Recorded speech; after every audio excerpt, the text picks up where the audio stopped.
মুখ্যমন্ত্ৰী ডক্টৰ হিমন্ত বিশ্ব শৰ্মাই এবাৰ যেন গৌৰৱ গগৈক প্ৰত্যাহ্বান জনাইছে। যোৰহাট লোকসভা সমষ্টি 2026ত বিজেপি নিজৰ সেই সমষ্টিটো হেৰুৱালে, বিজেপি পৰাস্ত হ'ল। তপন কুমাৰ গগৈ পৰাস্ত হ'ল, গৌৰৱ গগৈ জয়ী হ'ল। যি যোৰহাট বিজেপিৰ আছিল সেই যোৰহাট কংগ্ৰেছৰ হাতলৈ গ'ল, গৌৰৱ গগৈৰ দখললৈ গ'ল। গৌৰৱ গগৈক যোৰহাটৰ জনতাই ইমানেই মৰম দিলে, গৌৰৱ গগৈক কেনেদৰে জয়ী কৰালে আৰু কেনেদৰে লোকসভাৰ মজিয়ালৈ পঠিয়ালে সকলো দেখিলে। তাৰ পিছত হিমন্ত বিশ্ব শৰ্মাই কৈছে যে 2024ত যি পৰাজয় হ'ল, 2029ত সেই পৰাজয়ক জয়ৰ স্থানলৈ লৈ যাবলৈ হিমন্ত বিশ্ব শৰ্মাই প্ৰতিজ্ঞা কৰিছে আৰু তপন কুমাৰ গগৈক যোৰহাটত কাম কৰিবলৈ, তপন কুমাৰ গগৈক সহায় কৰিবলৈ উল্লেখ কৰিলে আজি বৰ্ধিত কাৰ্যনিৰ্বাহকত মুখ্যমন্ত্ৰী ডক্টৰ হিমন্ত বিশ্ব শৰ্মাই।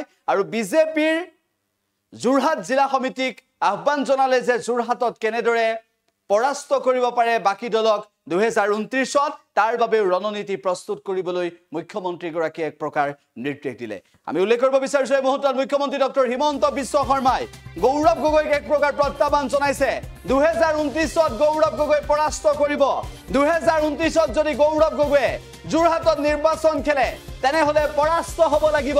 হিমন্ত বিশ্ব শৰ্মাই আজি বৰ্ধিত কাৰ্যনিৰ্বাহকত ডাঙৰ প্ৰতিজ্ঞা কৰিছে।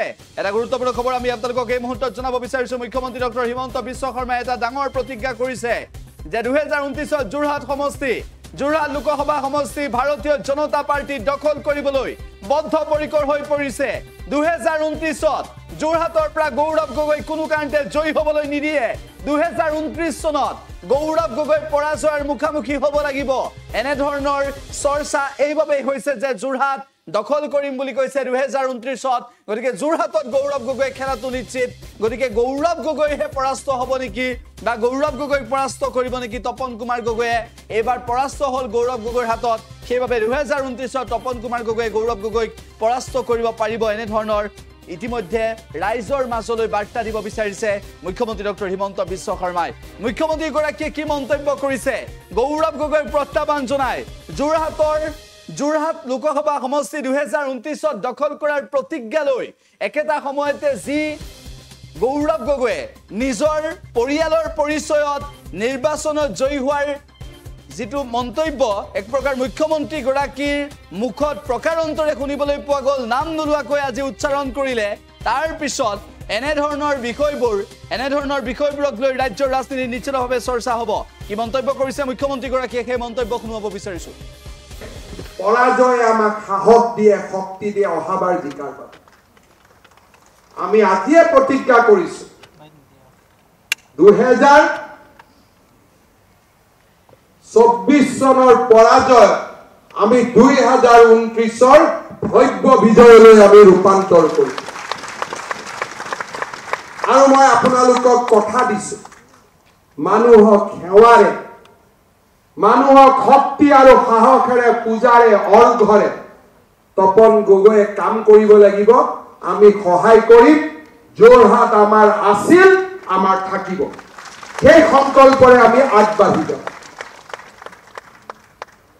আকাশত ডাৱৰ আহে, কিন্তু ডাৱৰ স্থায়ী নহয়, সূৰুজৰ পোহৰহে স্থায়ী। যোনে কাম কৰা নাই, যাৰ কাম কৰাৰ সাহস নাই আৰু পৰিয়ালৰ পৰিচয় যাৰ তাৰ একমাত্ৰ পৰিচয়, সি কেতিয়াও সূৰ্যৰ পোহৰ হ'ব নোৱাৰে। সি আকাশৰ ডাৱৰ হৈ থাকিব, সূৰ্যৰ পোহৰে তাক পৰাস্ত কৰিব। মই বিশ্বাস কৰোঁ যে আমাৰ যোৰহাট জিলাৰ ভাৰতীয় জনতা পাৰ্টিৰ কাৰ্যকৰ্তাসকলে দুগুণ উৎসাহেৰে লাগিব।